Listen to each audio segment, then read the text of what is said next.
Panorama group, जो सोचता है वो करता है। आपके अपने सपनों का आशियाना। बिहार विधानसभा चुनाव के नतीजे आने के बाद और बिहार में नई सरकार के गठन के बाद तेजस्वी यादव एक महीने से बिहार में नहीं, और यह सवाल लगातार उठ रहा है और यह बोला जा रहा है कि तेजस्वी यादव कहाँ है। भारतीय जनता पार्टी या फिर जनता दल यूनाइटेड इस बात को लेकर लगातार सवाल खड़ा कर रही है, लेकिन जो जानकारी निकलकर सामने आ रही है कि तेजस्वी यादव जो है वो राजधानी पटना 9 तारीख को पहुंचने वाले हैं। और मिली जानकारी के मुताबिक ये है कि तेजस्वी यादव जिस प्रकार से चुनाव के नतीजे आए हैं,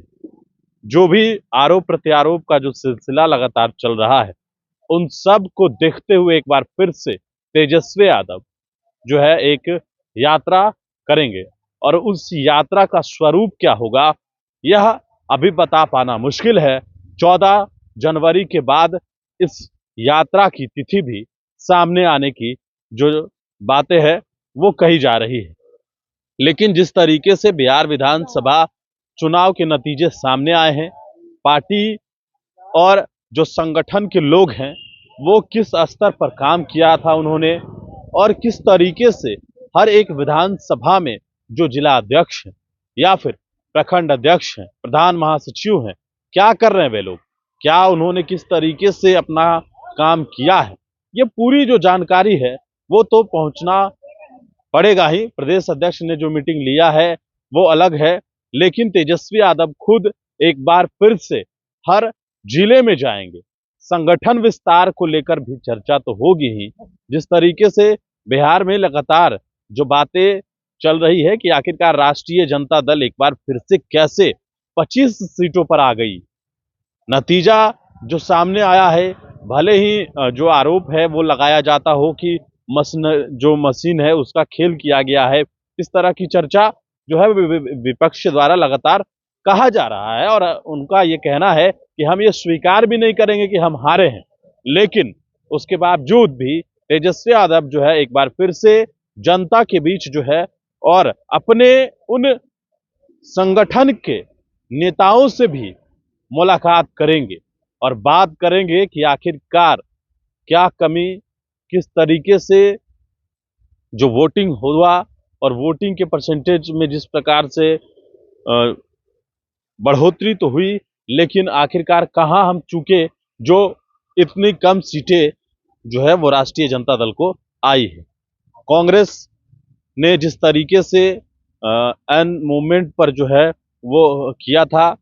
सीटों को लेकर जो हुई, कई ऐसी चीजें हैं, कई ऐसी बातें हैं जो कि यह कारण माना जा रहा है, लोगों के बीच में यह परसेप्शन बना हुआ है कि इस वजह से जो है वो आरजेडी जो है वो पीछे हो गई या फिर सरकार नहीं बना पाई। कई ऐसी चीजों को बताया जा रहा है। एक ही जगह पर एक ही गठबंधन के दो नेता हेलीकॉप्टर उतार रहे हैं अलग अलग प्रत्याशी के लिए, तो ये तमाम चीजों को लेकर पब्लिक परसेप्शन बना हुआ है। लेकिन जिस तरीके से जो हार हुई है और हार के बाद जो हार को स्वीकार नहीं किया जा रहा है, इस तमाम चीजों को लेकर एक बार फिर से तेजस्वी यादव जो है वो एक बार फिर से बड़ी यात्रा करेंगे, बिहार लौटेंगे। खरमास खत्म होते ही एक बड़ा जो निर्णय है वो तेजस्वी यादव लेंगे, और डोर टू डोर इस बार जो है वो संभवतः कैंपेन हो सकता है। चूंकि जिस तरीके के नतीजे सामने आए हैं तो कहीं ना कहीं और एक्टिव होने की जरूरत है, और जो सोशल मीडिया के आधार पर जिस तरीके से काम चल रहा है वो भी एक तरीके से कहा जाए कि कई ऐसी चीजें हैं, जानकारी है, वो भी हम आपको अगले वीडियो में बताएंगे। लेकिन फिलहाल अभी जो हम है ये जानकारी दे रहे हैं कि तेजस्वी यादव जो है वो जिस प्रकार से लगातार बिहार में विधानसभा चुनाव के नतीजे आने के बाद, सरकार गठन होने के बाद जो है वो एक महीने से यहाँ पर नहीं थे, और इसको लेकर जो सवाल खड़ा किया जा रहा था, तो तेजस्वी यादव की जो जानकारी मिल रही है सूत्रों के हवाले से, वो संभवतः 9 या 10 तारीख को पटना लौटेंगे और 14 तारीख के बाद से एक बड़ी यात्रा पर भी तेजस्वी यादव निकलेंगे।